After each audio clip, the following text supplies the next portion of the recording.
الحمد لله رب العالمين والصلاة والسلام على سيد الأنبياء والمرسلين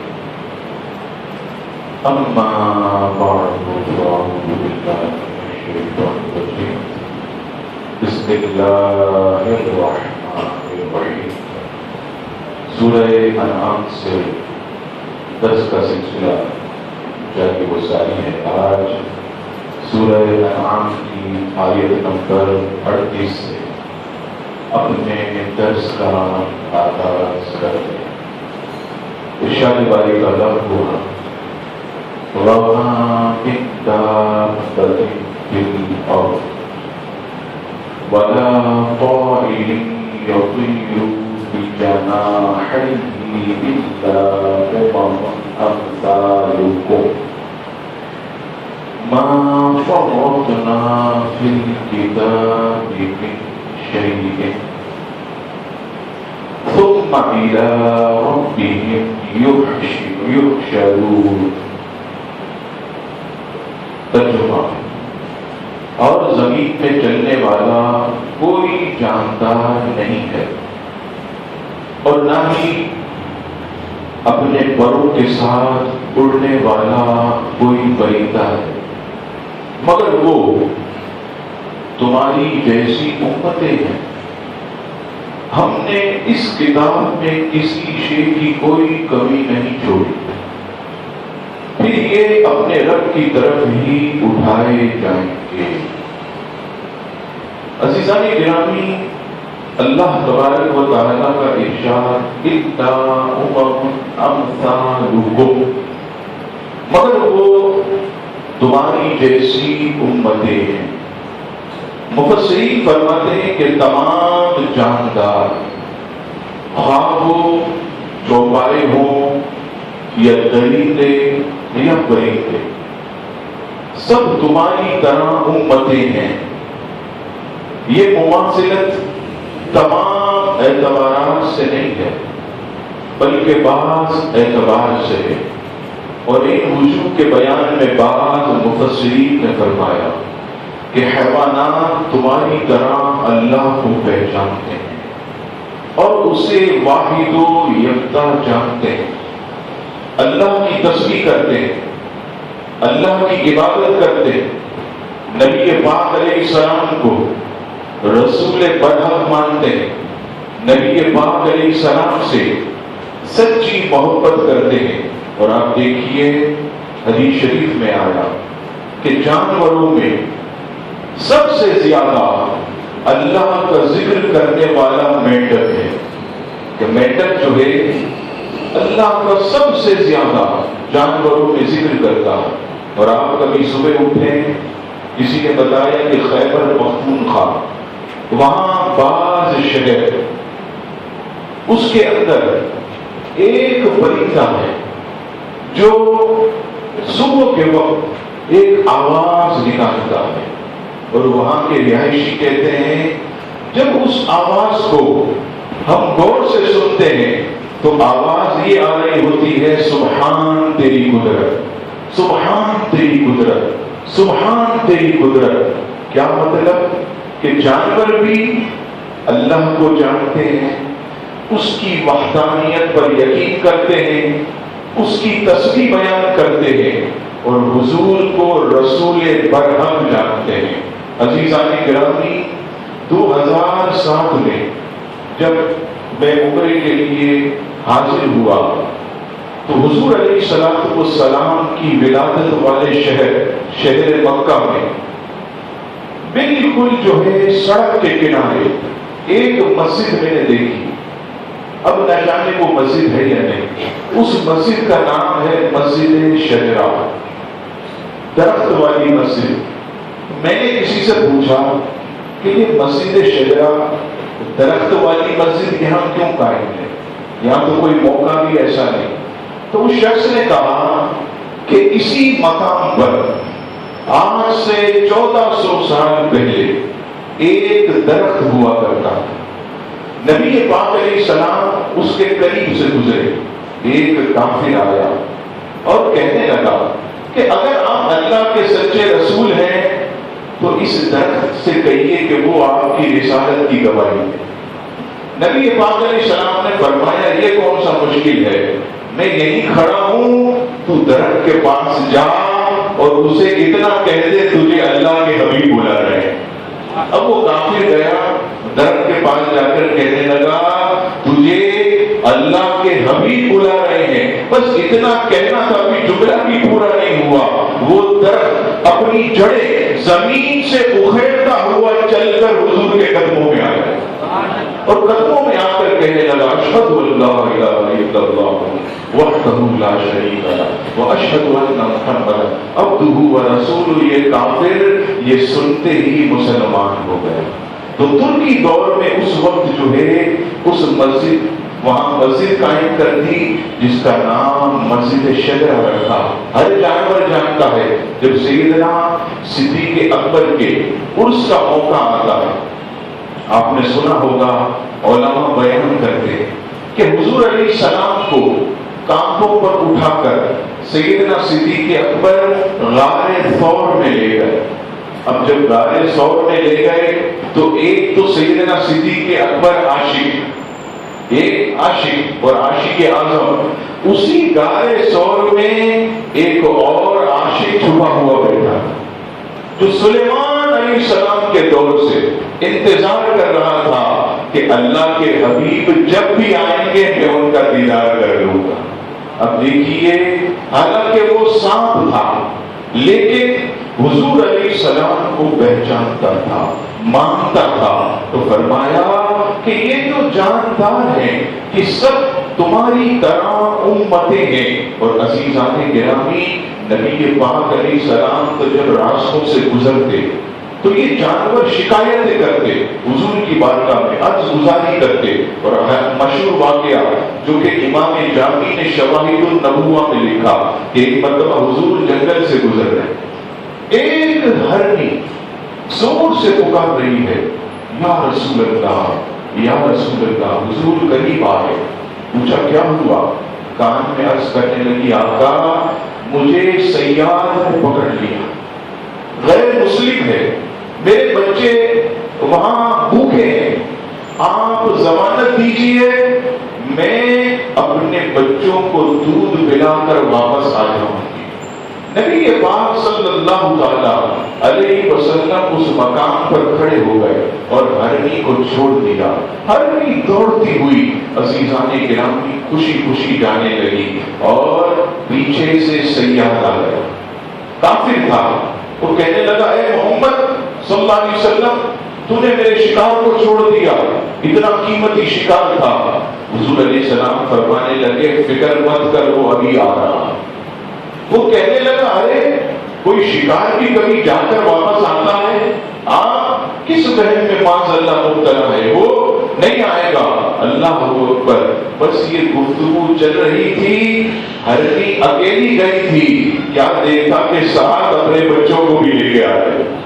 حضور فرماتے دیکھ تو کہتا کہ شکار نہیں آئے گا، ارے وہ تنہا گئی تھی اب تو ساتھ بچوں کو بھی لے کے آ گئی۔ اور ایک اور روایت میں ہے کہ جب یہ ہرنی پہنچی بچوں کے پاس اور کہنے لگی بچوں جلدی جلدی دودھ پی لو، جلدی جلدی پی لو۔ بچے کہنے لگے کیا ہوا؟ کہنے لگی آج مجھے صیاد نے گرفتار کر لیا، اپنے جال میں پھنسا لیا، میں نے اللہ کو حبیب کو کھڑا کر کے میں دودھ پلانے کے لیے آئی ہوں۔ وہ بچے بھی کیسے عاشق تھے، وہ کہنے لگے ماں تو ہمارے لیے اللہ کے حبیب کو کھڑا کر کے آئی ہے، ارے ہم نے دودھ نہیں پینا، چل ہم بھی تیرے ساتھ چلتے ہیں، ہم نے دودھ نہیں پینا ہم بھی تیرے ساتھ چلتے ہیں۔ تو وہ سارے بچے بھی شواہد النبوہ میں کے ساتھ ساتھ آنے لگے اور جیسے ہی ہرن اور اس کے بچوں کو آتا ہوا صیاد نے دیکھا تو اسی وقت حضور علیہ السلام کا کلمہ پڑھ لیا اور قدموں میں گر کر عزیزان گرامی مسلمان ہو گیا۔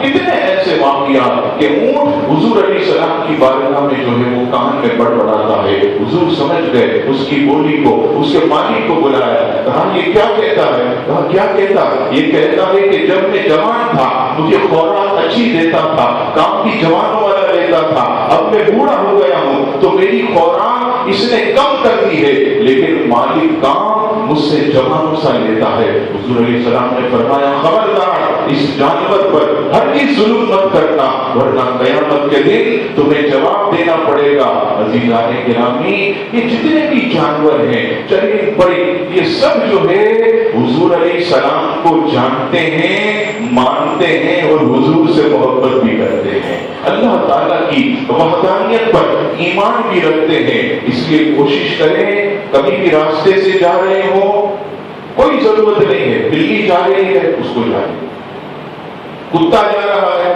آپ کو کچھ نہیں کرے گا، ہم کو کیا مستی ہوتی ہے، کبھی یوں ٹانگ ماریں گے، کبھی یوں لات ماریں گے، کچھ نہیں ملے گا تو پتھر اٹھا کے ماریں گے۔ بھائی ہمیں کیا ضرورت ہے، ہمیں کون سا نقصان پہنچا رہا ہے؟ ہاں اگر نقصان پہنچانے کی کوشش کرے تو آدمی کوئی بات کرے، لیکن یہاں تو میں دیکھتا ہوں کہ یہاں سے پتھر مار رہا ہے، وہ یہاں سے مار رہا ہے، وہ یہاں سے لاتیں دکھا رہا ہے۔ یہ عزیزان گرامی ہمارا کام نہیں ہے، جانوروں پر رحم کرنا چاہیے۔ اور وہ سیدھا سیدھا کی حدیث پاک اللہ اکبر ہمیشہ مجھے یاد آتی ہے کہ ایک زانیہ ساری زندگی زنا کرتی ہے، ایک مرتبہ ایک پیاسی بلی اس کے پاس آئی، اس نے اپنے موزے میں پانی بھرا اور پیاسی بلی کی پیاس کو بجھا دیا۔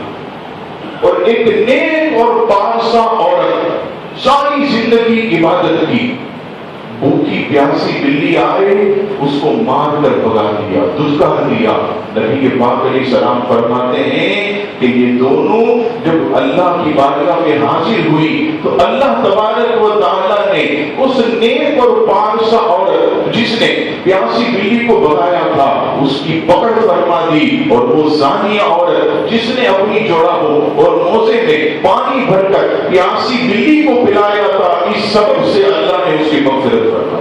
دیکھیے آپ کتنا جو ہے جانوروں پر رحم کرنے کا عزیزان گرامی حکم ہے۔ تو فرمایا یہ سب امتیں ہیں اور یہ سب اللہ کی وحدانیت کو مانتی ہیں۔ اور آگے فرمایا ما فرطنا فی الکتاب من شیء، ہم نے اس کتاب میں کسی شے کی کمی نہیں چھوڑی، یعنی قرآن ہے، ہر شے کا علم اول سے آخر، کوئی سوکھی کوئی تری والی کوئی ایسی چیز نہیں ہے کہ جو قرآن مجید فرقان حمید میں موجود نہ ہو۔ اور عزیزان گرامی وجہ کیا ہے؟ قرآن کے اندر ہر شے کا علم ہے، لیکن آج ہماری نگاہیں وہاں تک نہیں جاتی۔ سیاہ سدہ کی حدیث اٹھائیے، حضرت ابن عباس رضی اللہ تعالیٰ عنہما حضور علیہ السلام کے لیے وضو کا پانی تیار کرتے۔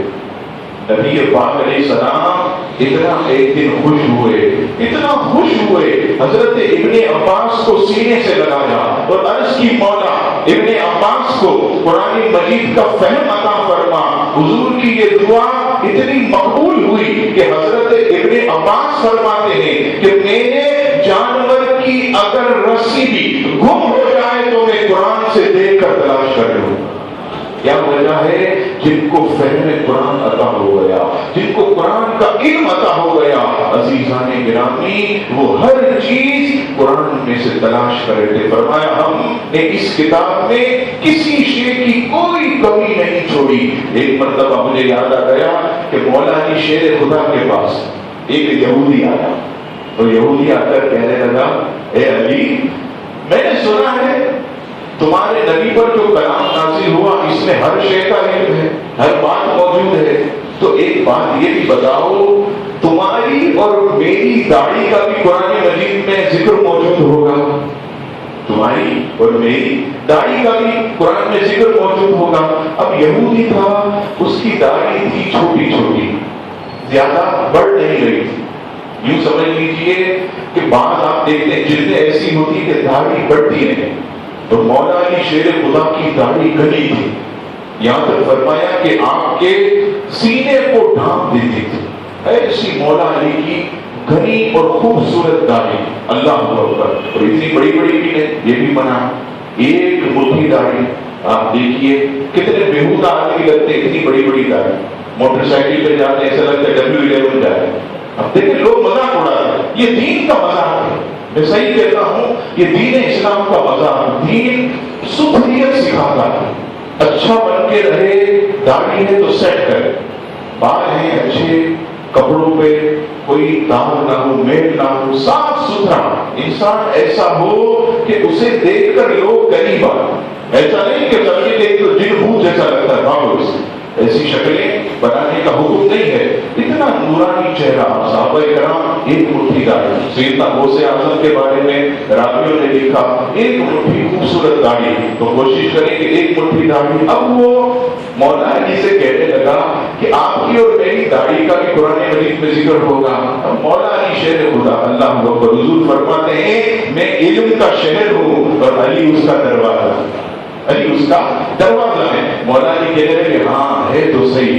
فرمایا کیسے، کہاں ہے؟ اللہ اکبر، حضرت علی فرمانے لگے قرآن مجید میں ہے کہ جو زمین زرخیز ہوتی ہے وہ خوب اگاتی ہے، اور جو زمین بنجر ہوتی ہے وہ زیادہ نہیں اگاتی۔ تو میری داڑھی جو ہے اس لیے زیادہ ہوگی کہ زمین زرخیز ہے، اور تیری اس لیے کم ہوگی کہ تیری زمین بنجر ہے۔ اور یہ قرآن مجید میں جو ہے ذکر موجود ہے، تو وہ منہ لٹکا کر عزیزان گرامی یہودی چلا گیا۔ تو قرآن مجید فرقان حمید میں ہر شے، اور آپ اس سے دیکھیے لوگ تو کہتے ہیں کہ نبی کو دیوار کے پیچھے کا علم نہیں، معاذ اللہ، اور آپ دیکھیے اللہ فرماتا ہے ما فرطنا فی الکتاب من شیء، ہم نے اس کتاب میں کسی شے کی کمی نہیں چھوڑی، ہر علم اس میں موجود ہے۔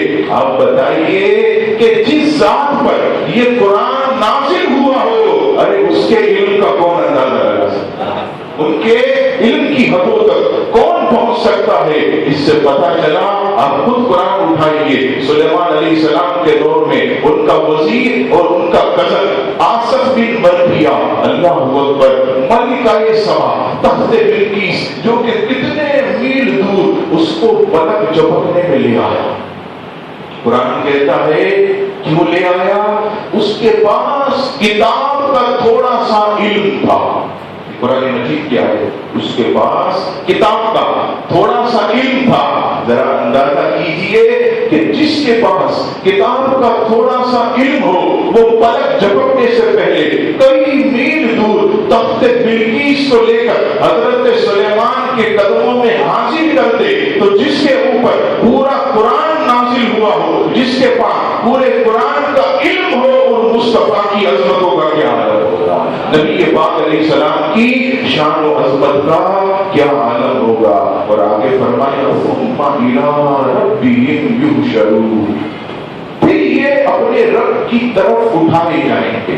تمام انسان، جانور، پرندے قیامت کے دن اٹھائے جائیں گے۔ انسان تو جنت یا دوزخ میں جائیں گے، جبکہ جانور اور پرندوں کا حساب ہوگا، اور اس کے بعد وہ مٹی کر دیے جائیں گے۔ اور حدیث پاک سنیے، حضرت عبداللہ بن عمر رضی اللہ تعالیٰ عنہ فرماتے ہیں کہ قیامت کے دن زمین کھنچ کر چمڑے کی طرح دراز ہو جائے گی، اور اللہ تعالیٰ انسانوں، جنوں، چوپایوں اور وحشی جانوروں، الغرض تمام مخلوق کو جمع فرمائے گا۔ اس دن اللہ تعالیٰ جانوروں کے درمیان بھی قصاص رکھے گا، یہاں تک بے سینگ والی بکری کا سینگ، بکری کا بدلہ اسے لیا جائے گا۔ یعنی سینگ والی بکری نے بغیر سینگ والی بکری کو مارا، اس کا بھی بدلہ لیا جائے گا، اس کا بھی قصاص لیا جائے گا، اور حساب لینے کے بعد انسان اور جنات تو جنت اور دوزخ میں جائیں گے، لیکن یہ پرندے مٹی ہو جائیں گے۔ تو حدیث پاک میں آیا کہ اس وقت کفار یہ تمنا کریں گے کاش میں بھی مٹی ہو جاتا، کاش میں بھی مٹی ہو جاتا، اتنی حساب کی دشواریاں یہ کون سہ سکتا ہے، کاش میں بھی مٹی ہو جاتا۔ عزیزان گرامی، اس سے پتہ چلا کہ ہر شے کو اللہ کی بارگاہ میں حاضر ہونا ہے، جواب دینا ہے، حساب و کتاب دینا ہے۔ اس لیے میں تو کہتا ہوں کہ دعا کیا کریں ہر نماز میں کہ اے اللہ، ہم تیرے حساب و کتاب کے قابل نہیں، بہت گناہگار ہے مالک، تو ہمیں اپنے فضل سے بلا حساب و کتاب جنت عطا کر۔ یہ دعا کیا کریں، کیونکہ ہم اس لائق نہیں ہے کہ اللہ کی بارگاہ میں کھڑے ہو سکیں، اس کا سامنا کیسے کریں؟ تو یہ عزیزان گرامی کٹھن وقت ہوگا جب حساب کتاب ہوگا۔ اللہ تبارک و تعالی اسی قرآن پاک کے صدقے ہم سب کی بلا حساب مغفرت فرمائے اور جنت الفردوس میں ہمیں داخلہ نصیب فرمائے۔ وَمَا عَلَيْنَا إِلَّا الْبَلَاغُ